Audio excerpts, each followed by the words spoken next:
Hello, this is Kathy Cassidy back again for another Sunday Book Club, and welcome to you guys too. It's lovely that you are still tuning in. And today I was going to start off by giving a mention to Francesca, who left a comment on the YouTube channel talking about some of the Celtic inspired books that she's really enjoyed reading over the years. And she mentioned an author called Morgan Llewellyn, which really rang a bell, chimed with me, because Morgan Llewellyn used to be one of my very favourite authors. She writes novels based on the Celtic legends, particularly the Irish ones. And when I began to think about our Morgan Llewellyn books, my husband and I both really loved these books. I went to one of the bookshelves and I managed to gather a huge armful of these.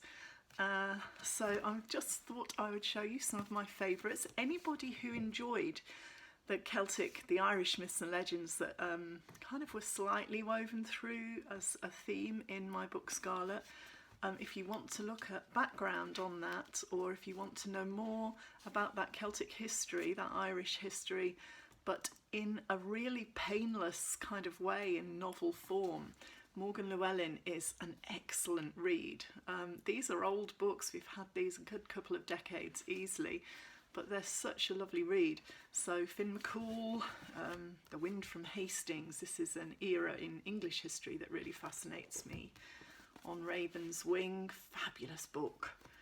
Lion of Ireland, there is a children's book that we managed to pick up called Strongbow, which our kids read, and she even does take her Irish history all the way up to the 20th century, which is also very cool. So yeah, just wanted to say to Francesca, we love Morgan Llewellyn too.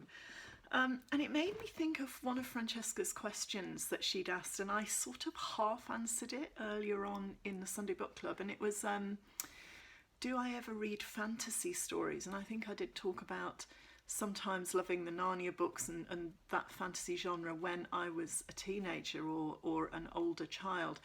But I did say that I don't really read that genre anymore. And then I remembered that actually one of my very favourite short stories of all time is a story by E.M. Forster called The Machine Stops. And it's a story that's been on my mind a lot during the lockdown, because during the lockdown it genuinely has felt at times as though the machine has stopped.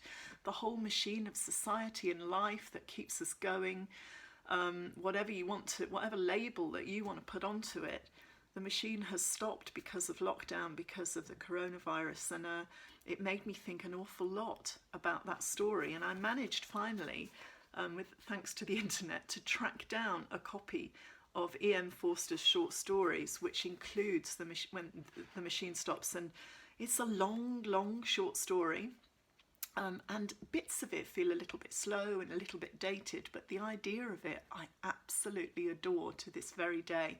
And I think it's a story I read originally back when I was a teenager, and it made a massive impression on me. And I do remember writing some short stories at that point that definitely did fit into the kind of fantasy dystopia sort of category. And one of those stories, I think I was 16, a teacher encouraged me to send away for a competition, and actually, although I sent it away past the closing date, which was a bit disastrous, I didn't find out about it until a little bit too late. I missed the closing date, but I was given a runners-up prize and actually managed to win £100 worth of books for my school library, which was an awful lot in those days. So I managed to get, I asked if they would buy art books for the school library, the sixth form library, and that's what they did. So I kind of, it reminded me of all of that, you know, and my story was absolutely a fantasy story, a story set in the future of a time when things were very different and very difficult. And yeah, I think any of the adults out there, if you do enjoy the sort of fantasy genre, maybe have a look at that E.M. Forster story, The Machine Stops, because to me it's kind of the base of a lot of it. And then I was thinking a bit more as well about the fantasy genre, and remembering a fantastic proof copy of a young adult novel that I read last year. And the story was called Beauty Sleep, and it's by an author called Catherine Evans. And I was sent it by the publishers. I don't know whether they were probably looking for, a quote or some kind of feedback, which I was only too happy to give. I wasn't sure I was going to like it because although I love Catherine as a person, she's fantastic. As you know, fantasy, dystopia, not necessarily the kind of thing I would pick to read. But this particular book, Beauty Sleep, grabbed me, would not let me go. I couldn't put it down. I absolutely adored it. I was hooked from the start to the finish. And when I did finish the book, I kind of couldn't shut up about it to anybody, and I was talking about it non-stop. And I did a thing that sometimes I do and always live to regret, actually. I lent the proof copy to somebody to read, someone who'd said, "Oh, it sounds amazing, can I read it?" And I gave away my proof copy. And then promptly, a couple of months later, I'd forgotten who I gave it to, never seen it again. So I was really upset about that. And then through the post this week came a beautiful, beautiful copy of the Beauty Sleep paperback by the amazing Catherine Evans, who is just awesome as a person, as an author, etc. This book falls into the fantasy, dystopia kind of category, and there is an awful lot more to it than meets the eye. But I thought that because this fantastic and gorgeous and signed book, woo, love getting a signed book, it kind of fell into my lap. I thought, and I really hope Catherine won't mind, that I would read you a tiny bit from the beginning of the story. Because for those of you who do like fantasy and dystopia, this book is an absolute must read. And anyone who likes YA in general, I would say. So I'm going to read you, first of all, the foreword and then chapter 1, and both are very short, so it's just kind of giving you a taste of the story, if you like. So the foreword is called Before. I understood. I really did. This was a chance, our only chance. It was this or die. In some ways, it was a relief. I was so tired of being ill, worn down from all the puking, from being so feeble, from trying to seem okay when Stacey came to visit, and when Mum and Emma kept their tearful vigils by my bed and Alfie's. It was so much effort, and my head hurt so much, my joints, my skin. I just wanted to sleep, to hand over all this trying to someone else. So yeah, I understood.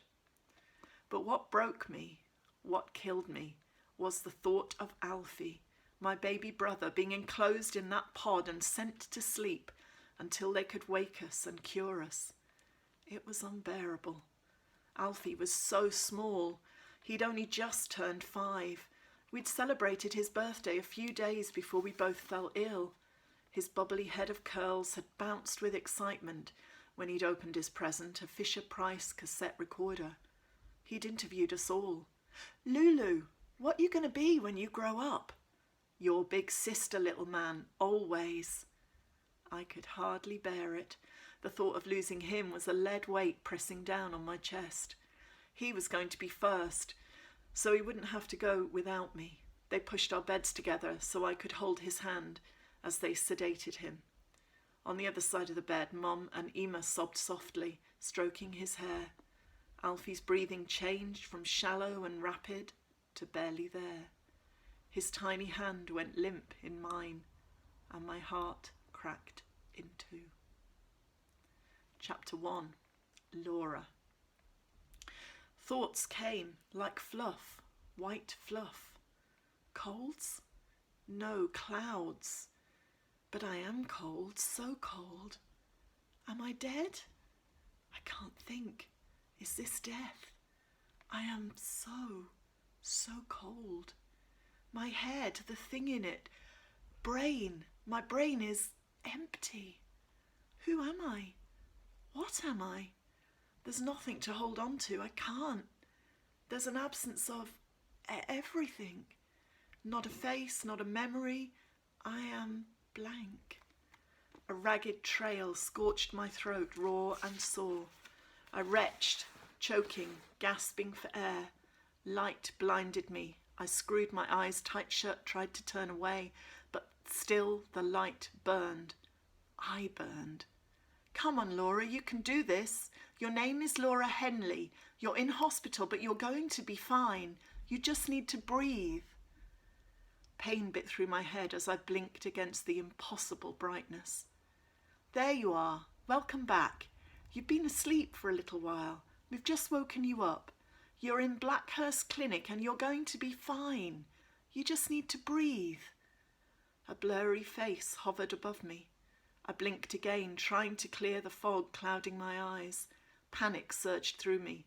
I tried to move, but I was weighed down, trapped. My heart raced. Where was I? Why couldn't I move? What had he said? Had I been kidnapped? I struggled to sit up, but couldn't even lift my hand. I tried to speak, but all that came out was a husky growl. I blinked again, trying to see, trying to communicate. I can't move. I can't move. Someone pressed a damp sponge to my burning brow. Shh, a female voice said. Shh. Terror flooded through me. My body trembled, shuddered, shook violently. I was the centre of my own personal earthquake. My teeth crashed together. I bit through my tongue. Gasping, gulping sobs erupted from me and tears poured down my face. Someone held my shoulders as a deep, crushing pain cramped my heart and flooded into my arms. She's arresting. Stand clear. With a violent punch to my chest, I slipped into oblivion. So that's the very beginning of Beauty Sleep, and so far so dramatic, but this book has so many twists and turns and so many dark, thought-provoking and, I don't know, quite scary turns of event that I think you are absolutely going to love it. If any of you love that kind of flashback to the past, you'll find it here. I'm going to read the blurb just out of nowhere from the back. It says, "Who am I? What am I? When am I?" Laura can't remember who she is, but the rest of the world knows, because Laura is famous. A dying girl who was frozen until she could be cured. A real-life Sleeping Beauty. But what happens when you wake up one day and the world has moved on 40 years? Could you build a new life while solving the mystery of what happened to the old one? So there is a bit of a kind of blast from the past element in this too, which I have to say that I loved. Lots of references to the 80s. So yeah, maybe you don't have to be a young adult or a teenager to read this book and enjoy it. I would probably say people of my age would love it too. But Catherine Evans, if you've not come across her, an absolutely awesome author, fabulous friend as well. She has the most amazing, I would call it mermaid hair, you know, where somebody's hair is dyed multicolours, and always sports a good sticky out dress, which I am a big fan of myself. So one more thing I think I wanted to show you before I go today, and that is this beautiful, beautiful picture. It's a mixed media painting, and it was made by the amazing Cass, who wrote a fantastic and kind of made a video too, a fantastic lockdown workshop really, which she shared on my Dreamcatcher Reader blog at the beginning of the lockdown. She is the most fantastic art therapist, expressive arts worker, and Cass knew that I particularly liked this beautiful piece. And if you look at the video of, if you look at Dreamcatcher and see the video of how she made this, you'll see that it goes through all sorts of different incarnations and evolution. And it was such a thrill and such a treat to get this gorgeous picture through the post as well, and to be able to see it in real life. So that was a fantastic treat this week for me. Let me know all the nice and cool and interesting or challenging things that this week has brought for you. Don't forget to chip in, comment with your questions or anything you want me to talk about. And yeah, I'm just going to say goodbye until next week. And it was fun, I think, today to read from a different book, from a different author. And there are so many other authors that I'd love to tell you more about as well. So I think it would be cool to do that from time to time. But yeah, thank you so much for being part of the Sunday Book Club. And I look forward to seeing you next week. Take care.